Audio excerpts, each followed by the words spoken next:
Hi, this is Steve Castle with Castle Real Estate Group, and this is the September 2021 monthly market update. In this episode, we will discuss all of the rumblings of a slowing market and see if there's any truth to that. We're going to look at trends and see if there are any emerging patterns. And we're going to walk through some advice for sellers as they look to the fall and the holiday season.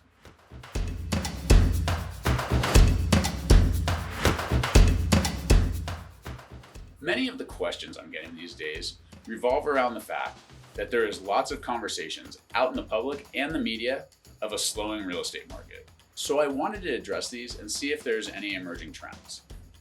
While we have seen a small uptick in the amount of active homes last quarter, the market seems to support the hypothesis I had that the lack of inventory was actually causing the market to freeze up a bit. Active listings the past 2 months are up from around 5,700 last quarter to about 7,400 the past 2 months. But after a few months of declines in the amount of homes under contract, this past month we've seen that number tick up. This indicates that even that small amount of extra inventory has given buyers some extra options and loosened things up just a little bit. Days on market for sold properties held steady at 28 days, but days on market for actives is 50 days, up 5 days from last month, indicating that some sellers are a little too optimistic even for this hot market. Homes are still closing on average for over 100% of listing price. Anecdotally, we are seeing our clients' offers facing less competition than the first half of the year.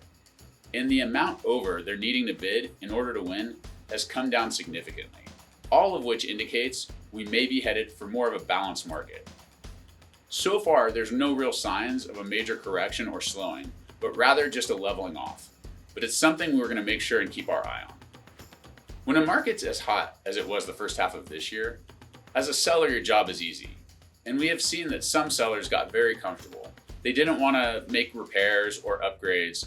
But as we're seeing the market level off, we are noticing that homes that have been upgraded, well maintained, and staged well for showing are still getting multiple offers and still have competition, while those sellers that have chosen not to maintain and update their homes are seeing them sell for lower prices and sit on the market longer.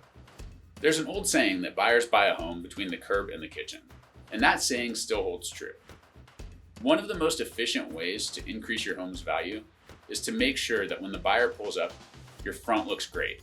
Landscaping freshly mowed, weeds pulled, grass and plants looking healthy. It's important to make sure there's no peeling paint, loose or broken roofing, and that cars and trash are stored away. You want the buyer to be able to picture themselves living in your home. Interior paint, carpet, tile cleaning, and just removing clutter are really inexpensive ways to maximize your price.